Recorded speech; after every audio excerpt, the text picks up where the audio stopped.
Baik, tadi di situ berbicara surat An-Nur, ya, surah ke-24 ayat 31. Itu berbicara tentang hijab. Ya, lebih tepatnya dasar hijab yang berbentuk yang paling dasar, yaitu kerudung. Ya, Allah berfirman, wa qul lil mu'minati yaghdudna min absarihinna. Dan Muhammad sallallahu alaihi wasallam katakan, ya, pada setiap perempuan beriman hendaknya ia memalingkan pandangannya dari yang dilarang. Ya, palingkan pandangannya dari yang dilarang. Wa yahfadna furujahunna, dan jaga kehormatan dirinya. Ya, jangan berzina, jangan selingkuh. Nah, yang paling menarik sampai nanti muncul kalimat dari Allah Subhanahu wa taala, wal yadribna bi khumurihinna ala juyubihinna.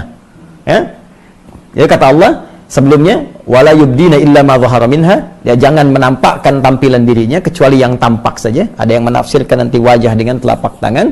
Kemudian, nah ini dia, pakaikan kerudungnya sampai dengan ke dada. Ya, sampaikan pada perempuan pakai kerudung, ya, batas paling minimalnya sampai ke dada.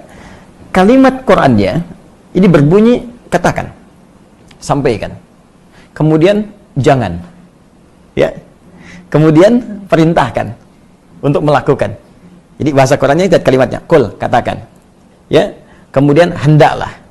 Nah, ini ketika ada satu kalimat dari atas, ya, kepada yang bawah, tingkat yang tinggi kepada yang rendah, ya, dari Allah Subhanahu wa taala tingkat paling tinggi kepada nabi utusannya, maka dalam bahasa Arab disebut amar sifatnya, perintah.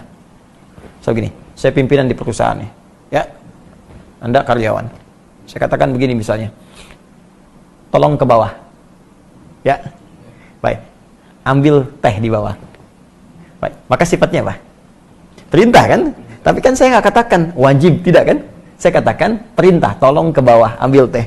Nah, ini Allah menyampaikan kepada Nabi, katakan pada semua perempuan-perempuan, palingkan wajahnya dari yang dilarang, jaga kehormatan dirinya, jangan berzina, jangan tampakkan bagian tubuhnya kecuali yang biasa nampak saja. Baik, ada yang mengatakan wajah dan telapak tangan, lalu pakai kerudung sampai ke dada. Baik, karena kalimatnya sifatnya perintah, walaupun tidak mengandung kata langsung wajib di situ, maka dikembalikan kepada dasar fikih. Dasar fikih itu produk pembentuk hukum. Ya, jadi kalau Al-Quran sumber hukum, kalau menjadi sebuah ketentuan hukum namanya fikih. Fikih punya dasar, namanya qawaid fikih. Ya, pokoknya disebut usul fikih. Bingung ya? Oke, karena itu nggak mudah. Jadi kalau belum paham kaidah, jangan bicara hukum. Ini biarkan ulama, ya. Sama kayak kita nyari obat, kan kita tanya dokter, ya. Terus dibikin ramuan. Jadi jangan semua orang bisa ngasih obat, ya. Semua ada spesialisasinya. Nah, maka di usul fikih ini ada kaidah berbunyi begini: al aslu fil amri lil wujub hatta yadullad dalilu ala khilafi.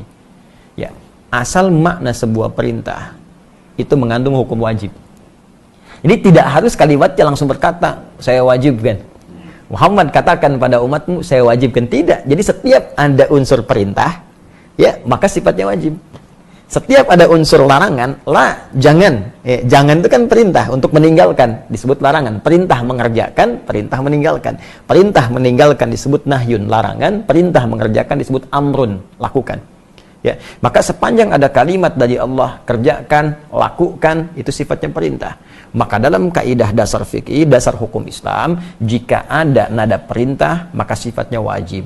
Kecuali ada keterangan lain yang menjadikan kewajiban itu turun tingkat hukumnya menjadi sunnah atau mubah, standar.